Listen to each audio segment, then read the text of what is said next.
La entrevista capital.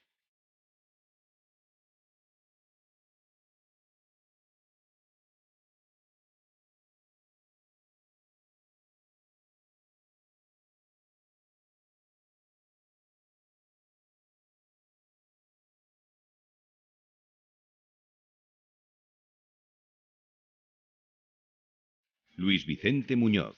Vamos con el análisis del gran tema económico del momento. Ha comenzado sus movimientos la Reserva Federal de los Estados Unidos, el mayor banco central del planeta, y esto ejerce una enorme presión sobre todos los demás.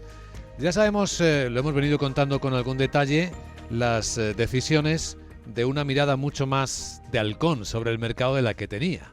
La inflación parece más persistente de lo que inicialmente se estimaba, así que hay que reaccionar. ¿Y cómo se hace? De dos maneras. Una, reduciendo los estímulos, acelerando la reducción de los estímulos, y dos, ya dibujando en la cercanía, en una cercanía mayor, las subidas de tipos de interés. Hasta 3 subidas de interés el próximo año en Estados Unidos, empezando por la muy próxima primavera. Y todo por una razón, en palabras de Jerome Powell, el presidente de la Fed. There's a real risk now, I believe, that inflation may be more persistent. Dice que hay un riesgo real ahora, creemos, que la inflación puede ser más persistente y puede estar poniendo las expectativas bajo presión, y hay un riesgo de que la inflación más alta se afiance. Y creo que esa es parte de la razón detrás de nuestro movimiento de hoy. Es ponernos en una posición para poder hacer frente a ese riesgo. Pues bien, vamos a ello. Vamos a analizar qué significa esto, qué impacto puede tener, cómo nos va a afectar a nosotros como ciudadanos, como inversores, a las economías. En directo en Capital Radio, Gregorio Llaga, socio director de Welcome AM. Goyo, ¿cómo estás? Muy buenos días y bienvenido. Muy buenos días, Luis Vicente. Un placer volver a estar con vosotros, como siempre. Si miramos la respuesta de los mercados, al menos de las bolsas, es positiva. ¿Es lo que esperaba el mercado, esto? Sí, realmente es lo que esperaba el mercado, ¿no? Yo creo que es bueno en el sentido de que ven la economía con el suficiente crecimiento. He hablado del empleo, cómo va en Estados Unidos, y entonces en ese sentido yo creo que es bueno para los mercados el transmitir que realmente Omicron no va a afectar tanto al crecimiento, y que en todo caso es una cosa que puede diluir un poco en el tiempo, pero es temporal, ¿no?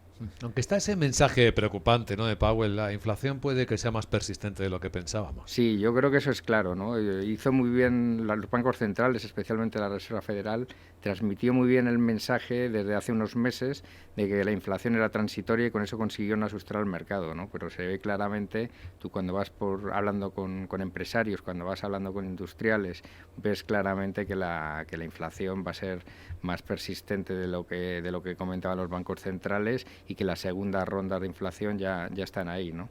Y de hecho nosotros pensamos que el régimen de inflación que hubo desde la crisis financiera hasta la pandemia, las inflaciones que hemos tenido ultra bajas, ha cambiado por distintos motivos que ahora, si quieres, los analizamos, pero entramos en otro régimen de inflación distinto para los próximos años.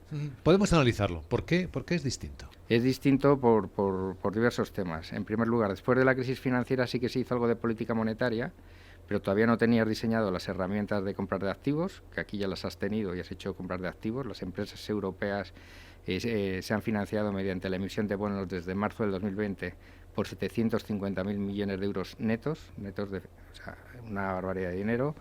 Por otro lado, la política monetaria que tú hiciste fue inyectar dinero en las entidades financieras para transmitir el crédito. Las entidades financieras entonces estaban cortas de capital o quebradas y el crédito no fluyó. Y aquí tú has hecho una política monetaria más agresiva a través de los TLTROs. Ese crédito ha fluido porque las entidades financieras esta vez han sido una herramienta, no han sido una losa, y han transmitido ese crédito. Después hemos visto políticas fiscales muy agresivas que no se dieron después de la crisis financiera, más del 14% del PIB mundial en políticas fiscales. Y por último, pues estamos viendo dos movimientos que a mí me parecen interesantes, que es todo el tema de la descarbonización, que evidentemente eso tiene su efecto en cuanto a la inflación. Y luego, al final también estás viendo una ralentización de la globalización. Al final, tú cuando hablas con los empresarios, ves que las están pasando canutas en cuanto a sus suministros. Es verdad. Entonces, van a diversificar sus fuentes de suministros y las van a acercar. Entonces, no va a haber una vuelta a la globalización, pero sí una cierta ralentización de la globalización, ¿no? Entonces, todo eso hace que entremos en un nuevo régimen de inflación, aunque evidentemente siguen estando ahí todo el tema de la digitalización, todo el tema de la deuda, Entonces, digamos que no vamos a ir a inflaciones ahora en estos próximos meses, sí, durante el próximo hasta, pues no sé, hasta agosto del año que viene, pues sí, pero no vamos a ir a inflaciones muy altas, pero sí un régimen de inflación superior al que hemos tenido desde la crisis financiera hasta la pandemia, desde 2008 hasta 2020. Goyo, ¿hasta qué punto mete presión el primer banco central banco central del mundo, la Fed, a los otros grandes bancos centrales para que hagan exactamente lo mismo que ha empezado a hacer? O dicho de otra manera, ¿podemos entrar en un riesgo de que se desacoplen las políticas monetarias? Hasta ahora habían ido juntos, ¿no?, los bancos centrales en sus respuestas, incluso en la forma de responder y casi en los tiempos. Pero ahora... Comparto esa visión. Ahora mismo nosotros pensamos que esa sintonía que hubo desde la pandemia, ¿no?, al final las mismas actuaciones por parte de los bancos centrales, ahora va a haber una divergencia, ¿no? Vas a tener por un lado los bancos centrales anglosajones actuando de una manera y por otro lado vas a tener el Banco Central Europeo y el Banco de Japón actuando de otra distinta, ¿no? Entonces eso es muy interesante, por ejemplo, para los inversores, lo que está pasando con el 2 años americano, el diferencial de tipos entre el 2 años americano y el europeo. Entonces ahí el 2 años americano estuvo atascado en el 0,20, 0,25, ahora mismo lo tenemos ya a niveles cercanos al 0,70 porque está descontando esas subidas de tipos mientras que el 2 años europeo está plano. Entonces, yo, por ejemplo, para los inversores en todo lo que es dólar, durante los próximos 8 o 9 meses, pues estaría muy tranquilo, porque en todo este proceso de divergencia de actuaciones de los bancos centrales se reflejan los tipos cortos de la curva y todo eso le va a dar mucho apoyo al dólar durante los próximos 8 o 9 meses. ¿Puedes traducirnos, Goyo, a efectos de inversor? ¿Cómo nos debe afectar eso nuestra estrategia? Pensemos en fondos de renta fija, pensemos en ese lado de la inversión de la cartera. Como inversor, la primera consecuencia, como digo, es la divisa, ¿no? En la parte de dólar, durante 8 o 9 meses podemos estar tranquilos. Primera. Esa es la primera. El Banco Central Europeo va a tener una actuación completamente distinta. El Banco Central Europeo, la parte corta de la curva no va a estar hundida.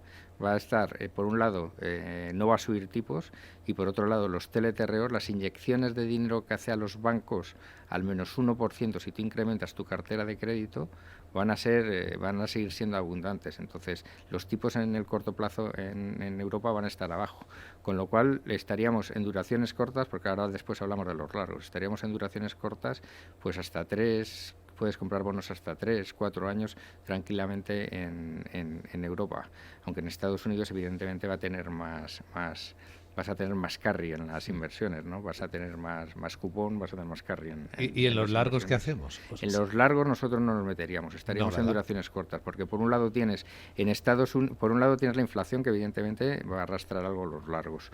Por otro lado tienes las menores compras por parte de los bancos centrales. En el caso de Estados Unidos ya ha quedado claro cómo se está reduciendo el ritmo de compra por la Reserva Federal.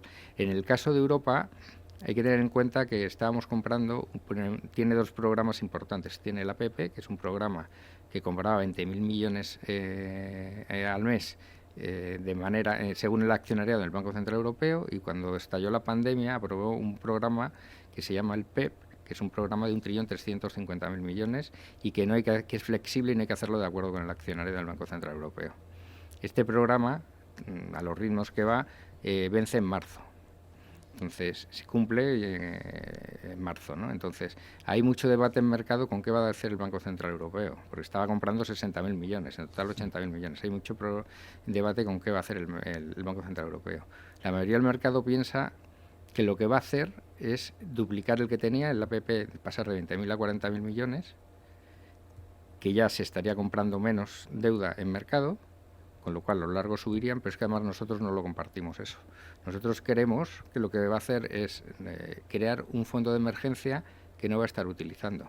Va a crear un fondo de emergencia para cuando haya hedge fund, cuando haya... Para lanzar la señal de estoy ahí, y si atacáis la deuda europea, estamos ahí. Me encontráis, sí. Me encontráis, lo disfrazarán llamándole un fondo de emergencia para pandemias o fondo de emergencia para emergencia, no sé, pero estamos convencidos que lo que van a hacer es eso, con lo cual va a haber menos compras por parte del Banco Central Europeo y la parte larga de la curva sí que va a subir.